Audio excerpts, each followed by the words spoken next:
Jadi kalau konsepnya seperti itu, bahwa Anda ada perjanjian sebelum lahir dan ada alasan dan kurikulum kenapa harus lahir sekarang, itu yang bisa jawab ya Anda sendiri.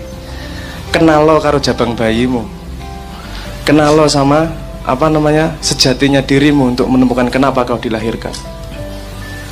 Mungkin ada indikasi-indikasi hidup, mungkin ada indikasi-indikasi hidup. Misalnya Anda kok dari kecil aku kena masalah hutang terus ya. Dari kecil kenapa saya jadi pemarah terus ya. Mungkin itu indikasi bahwa PR Anda dalam hidup yang ini adalah untuk mengatasi masalah kemarahan dalam diri Anda. Jadi kalau kita mau melihat agak lebar mundur ke belakang sedikit, akan terlihat tren dalam hidup apa yang terjadi. Mungkin kita bisa membaca di situ kenapa kita dilahirkan, kenapa kita hidup. Kalau kita melihatnya pada rentang hidup, maksudnya rentang hidup adalah ketika dari kita dilahirkan sampai kita mati, mungkin kita akan susah melihat kenapa kita dilahirkan. Coba sekali-sekali melihat dari rentang nyawa, dari nyawa diciptakan sampai nyawa nanti kembali kepada Tuhan. Di situ akan mungkin ada informasi-informasi yang bisa membantu menjawab kenapa Anda dilahirkan. Bisa jadi Anda dilahirkan untuk memberi cobaan kepada orang tua Anda juga bisa. Siapa tahu.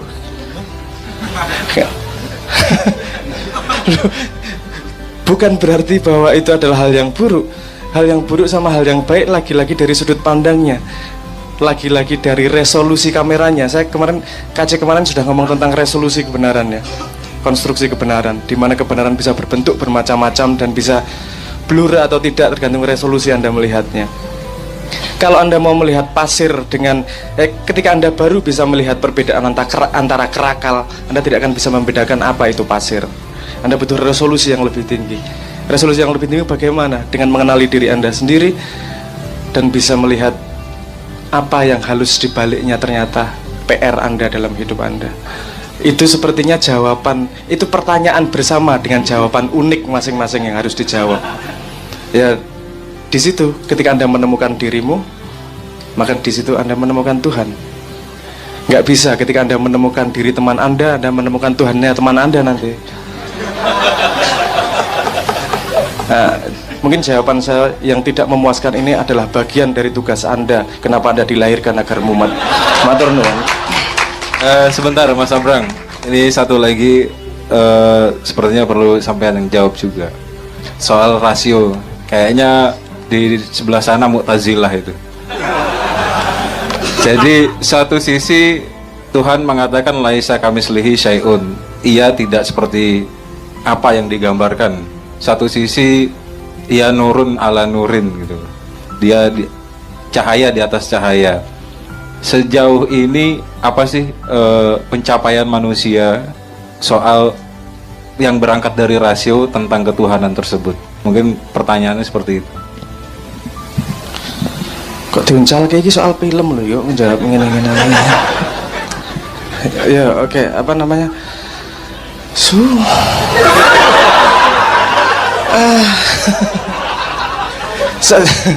saya dulu kuliahnya fisika Mas, bukan filsafat. Tapi filsafat itu akarnya fisika ya. Jadi mau tidak mau ya tanggung jawab begini.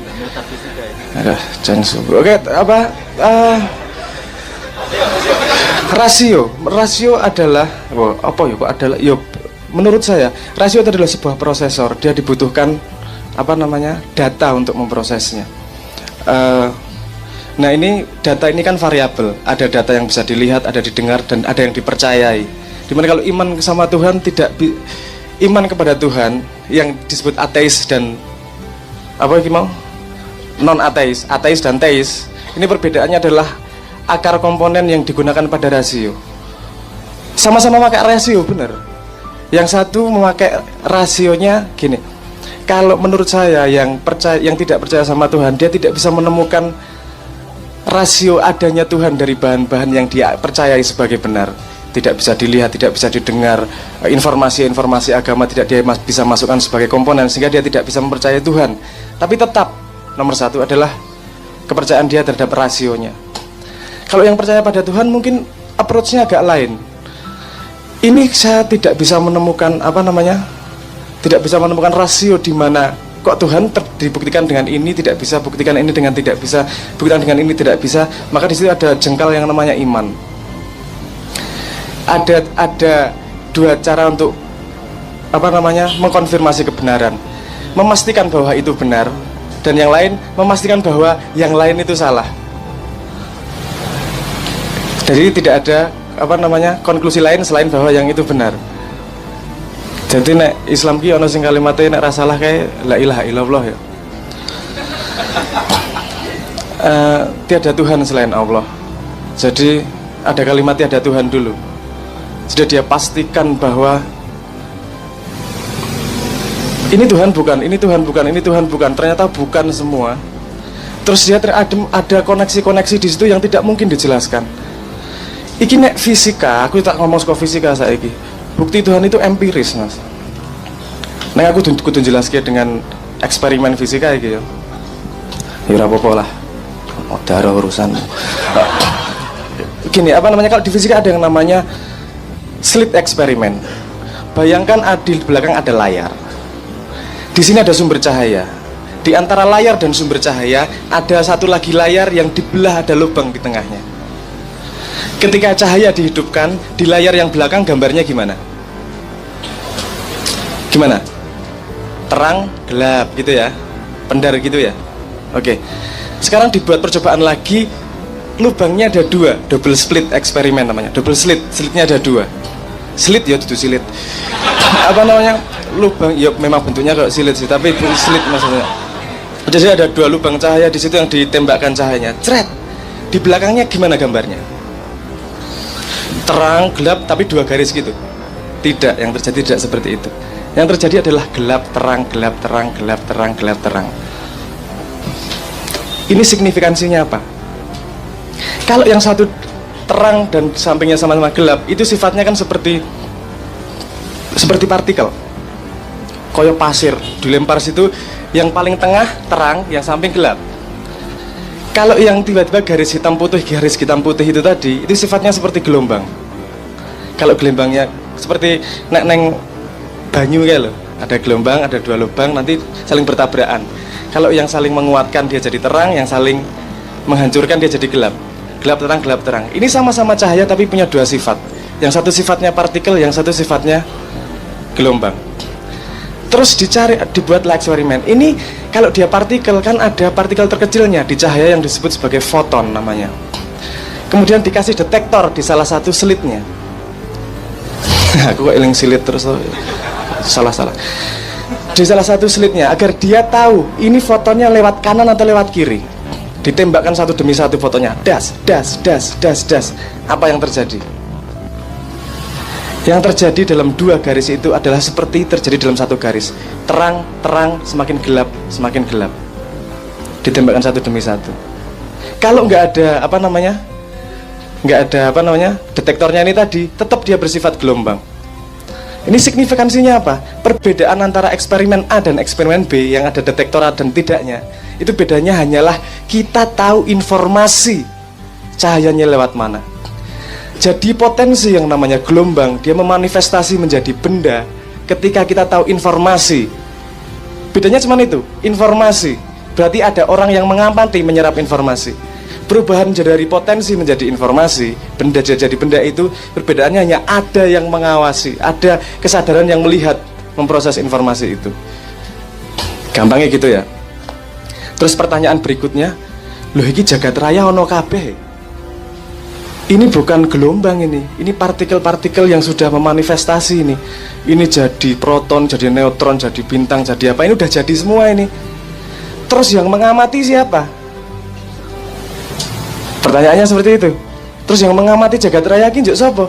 Orang yang membedakan dari potensi menjadi partikel itu tadi adalah ada kesadaran yang mengamati. Terus kesadaran siapa ini yang mengamati? Tidak punya jawabannya mereka. Menemukan jawabannya di agama. Ojo-ojo ki sing disebut Tuhan kae yo. Tapi karena gengsi yang ngomongnya kesadaran kosmos atau kesadaran yang lebih besar misalnya seperti itu. Tapi kalau Anda lihat mungkin sekitar tahun 1930-40an itu ketika eksperimen itu populer, banyak yang jadi pendeta, banyak yang ke agama dan segala macam, karena mereka sadar bahwa ada komponen-komponen yang ternyata sains ini masih muda juga untuk mencoba memahami alam.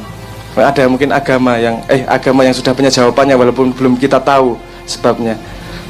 Menurut saya bedanya ateis sama teisme adalah rentang iman di situ. Kita percaya sama Tuhan, percaya sama itu, urusannya kan ya urusan percaya. Percaya dulu, kita mencari buktinya kemudian. Bukan mencari buktinya sehingga percaya. Wong kita membuktikan ini hari Jumat aja nggak bisa kok. Apa buktinya hari Jumat? Jumatan, gue Jumatan gara-gara apa? Gara-gara Jumatan bolak-balik wong kentir gue orang. Enggak, Jumat kan karena persetujuan. Urusannya persetujuan bersama bahwa ini adalah Jumat. Anda lupa dulu ada 10 hari yang hilang dimajukan.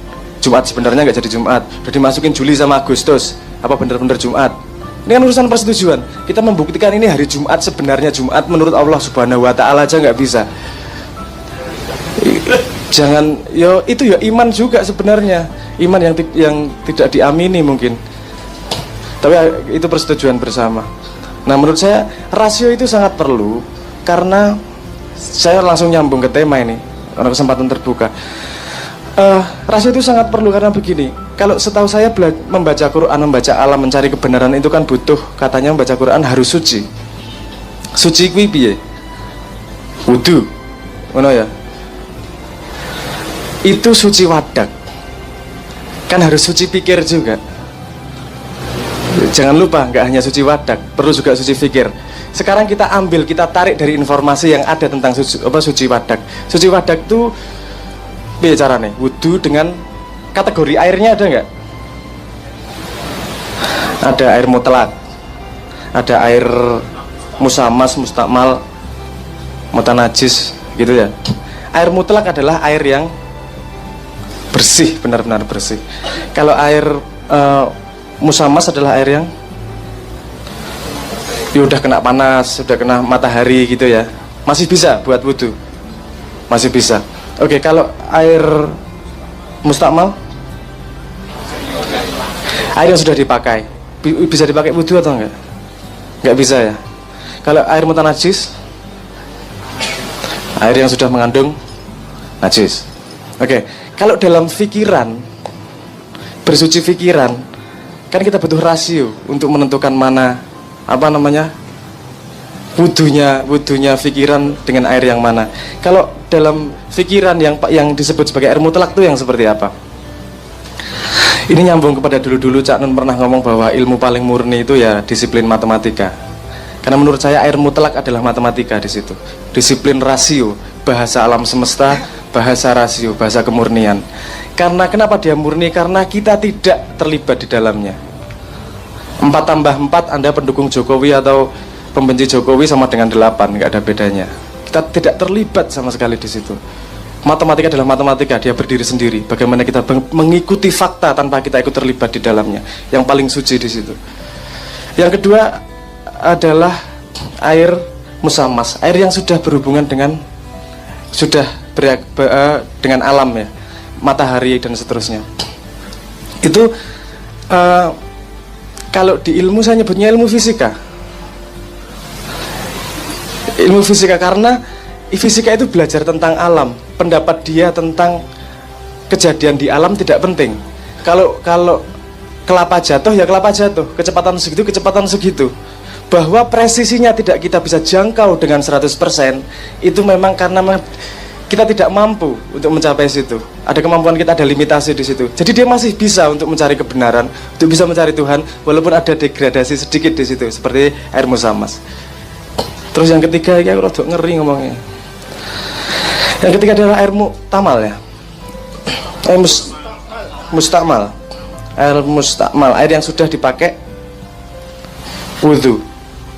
Ini terjemahan saya. Di sini air yang sudah dipakai wudu adalah orang sudah memakai akalnya, sudah memakai rasionya untuk membersihkan dirinya sendiri. Outputnya berarti adalah tafsir-tafsir Al-Quran.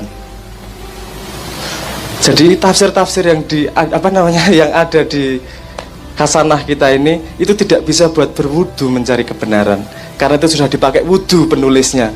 Itu adalah output dari dia berwudu dan mencari kebenaran dalam Qur'annya. Kalau kita melihat sebagai referensi untuk mencari kebenaran nggak masalah, tapi kita tidak bisa 100% menggunakan itu sebagai tempat berwudu, karena itu wudunya orang lain. Yang terakhir adalah air mutanajis. Ini kan bedanya tadi antara air itu tadi, bedanya seberapa besar invest manusia ke dalam informasi itu. Nah, air mutanajis nomor 1 seperti yang dikatakan tadi, media massa, informasi media massa, karena di situ tidak ada itu manusia sangat-sangat terlibat, ilmu sosial dan media massa terutama kalau yang bisa dilihat. Orang menulis pasti ada motifnya, ada tujuannya, ada kerangkanya. Itu tidak mungkin bisa dijadikan untuk berwudu, untuk mencari kebenaran yang sebenar-benarnya. Dia hanya hin, hanya petunjuk-petunjuk kecil-kecil untuk mencari kebenaran. Nah, jadi rasio amat sangat penting, bukan cara menggunakan rasionya itu sendiri. Rasio digunakan untuk menganalisa guna rasio itu sendiri. Ya, begitulah sedikit banyak. Piye rasiomu wis umup rong iki. Jadi saya ingin mengatakan bahwa rasio amat sangat penting, karena agama diciptakan untuk orang-orang yang berakal, dan akal itu salah satu senjata utamanya itu yang namanya rasio. Bahwa kita menuhankan rasio, kita menuhankan siapa, uang, menuhankan apa, itu kita terjebak dalam, kalau kepercayaan yang sudah kita percaya, ya kita terjebak dalam la ilaha. Tapi diperlukan itu mungkin dalam perjalanan setiap orang, karena PR orang masing-masing untuk menemukan ilallahnya, asal tidak pernah kita berhenti mencari dalam hidup kita. Ngoten dhisik. Matur nuwun. Assalamualaikum warahmatullahi wabarakatuh.